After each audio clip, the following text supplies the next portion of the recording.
This video is motivated by a very simple but intriguing question. What happens when the Night's King and the others get to the crypts of Winterfell? From very early on in the story, right in the very first episode of the show, one of the very first chapters of the books, A Game of Thrones, we get introduced to the crypts of Winterfell. And we start to realize as time goes on that there's something very special here, and that it seems as though it's going to play a few different roles in some of the major story arcs. So here in the very first episode, when the king and his entire company came to Winterfell, one of the first things the king wants to do is go down to the crypts to pay his respects to his love, Lyanna Stark, who was Ned Stark's sister. We start to get exposed to this story where apparently the prince, Rhaegar Targaryen, had kidnapped Lyanna even though she had been betrothed to Robert Baratheon. And as time goes on, we start to see that other people have different stories of what happened and that it might not be so straightforward. Eventually we learn that, in fact, Rhaegar ran away with Lyanna and they had an affair and ended up having the child who grew up to become Jon Snow under Ned Stark's protection. Throughout the books, Jon has all these dreams where he's scared of something in the crypts. They're calling him down towards the crypts and he's scared to go down there, but he knows that something important is waiting for him. Could it be evidence of his parentage? Could there be something magical down there that Jon Snow is going to need as he voyages to take on the White Walkers and overcome the winter ahead? One really interesting element to the crypts is that they seem to be the centerpiece of Winterfell. Winterfell is one of the bigger castles in Westeros, and parts of it were also built by Bran the Builder, who is this ancient figure that built the wall and the citadel and many other great structures across Westeros. And what's interesting about Winterfell is that he built the crypts and the first keep, which was the very first tower there, but he didn't really build the rest of the Winterfell we know today. And when it talks about the crypts, it says that they're far more expansive than the rest of Winterfell, that they go many, many levels deep and have many passageways, and it just seems to be this vast space that was dedicated to burying all the old Stark kings, all the kings of winter. So what we know is that the crypts are huge. They were built by Bran the Builder, who had this ability to build with magic, as we saw on the wall. And all the kings are there with this quote from Ned Stark, where he's down there with Robert, where he says that each of them is buried there with their sword to keep the vengeful spirits in.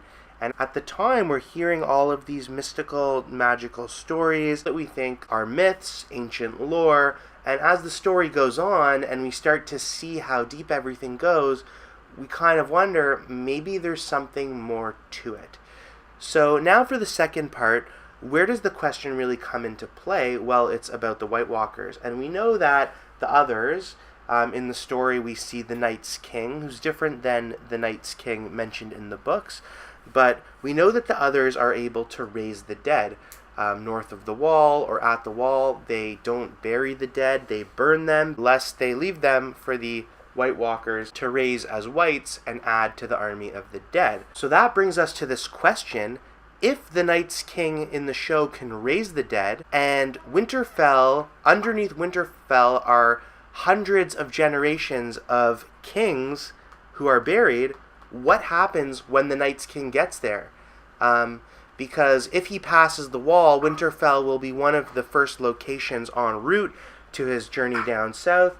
So we would expect that he's going to pass Winterfell, and there are all those dead Starks awaiting him. There are many, many theories about the crypts of Winterfell that are somewhat related, including one, for example, one that states that the Great Other himself was captured and buried under the crypts of Winterfell, that he would be the vengeful spirit that's being kept at bay by all these kings of winter that must be buried in this specific way. There are other theories that there's an ice dragon down there, but I haven't seen anything about this question of will the Night's King be able to raise them from the dead as whites? So I'm really wondering, and I'd love to hear different people's comments. Do you think that if the Night King gets to Winterfell, he's just going to raise all these kings and add these ancient legendary warriors to his army? Or, an alternative might be that he wouldn't be able to raise the kings of winter, because why would they bury hundreds and hundreds of generations of kings there, knowing that they would later be added to the army of the dead? It almost seems like it would be really foolish for Bran the Builder, who played a role in ending the Long Night, to build something that would later equip the Night's King to do the same thing, even worse. So my thinking is that maybe there's some sort of magic in the Crypts of Winterfell, so that it was built with some purpose and intent to not allow those kings of winter to be raised by the Night's King. It's even possible that they were put there to protect Winterfell. Reminiscent of Lord of the Rings, The Return of the King, maybe the kings of winter have been buried there as a protection. Maybe when the Night's King gets there, they're going to rise and protect Winterfell from the White Walkers. Other than that, I really don't know what to think, but I would really love to hear what ideas are out there. I can't see this as an aspect of the story that would be overlooked in the books, because it's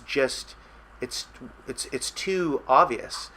The crypts were built there, there's thousands of dead Starks, and the Night's King raises the dead, so it's got to play a role in something. So I'd really just love to hear what you all think. I don't know what to make of this. I just think it's a really interesting question. What happens when he gets there? And hopefully I'd love to hear some really interesting theories about what we might see. So thanks for joining us.